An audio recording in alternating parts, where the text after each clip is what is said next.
మీకు తెలుసా, మనం తిరుమలలో చూసే ఆ మూడవ కొండ సాక్షాత్తు ఆ వైకుంఠం నుండే భూమికి దిగి వచ్చిందని మన పురాణాలు ఎప్పుడో చెప్పాయి. వరాహ పురాణంలో వెంకటాచల మహత్యం ప్రకారం పక్షిరాజు గరుడ్మంతుడు తనకు చుట్టుకున్న ఒక ఘోరమైన పాపాన్ని వదిలించుకోవడానికి సాక్షాత్తు వైకుంఠ పర్వతాన్ని తన రెక్కలపై మోసుకొని వచ్చి ఇక్కడికి దించాడు. ఆ కొండ భాగాన్నే మనం ఈరోజు గరుడాద్రి అని పిలుస్తున్నాం. అంతేకాదు, తిరుమలలోని పరమ పవిత్రమైన స్వామి పుష్కరిణి కేవలం నీటి జలాశయం మాత్రమే కాదు, గరుడ్మంతుడు కొండతో పాటు వైకుంఠం నుండి తీసుకువచ్చిన దివ్య తీర్థం అని శాస్త్రాలు చెబుతున్నాయి. ఈ కొండపై అడుగు పెట్టగానే మన పాపాలన్నీ గరుడ్మంతుని రెక్కల గాలికి కొట్టుకుపోతాయి.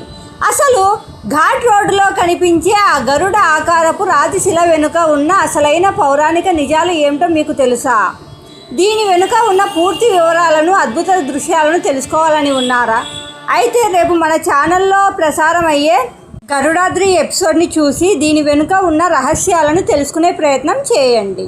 మరిన్ని పురాణ నిజాల కోసం ఇప్పుడే మన ఛానల్ని సబ్స్క్రైబ్ చేసుకోండి.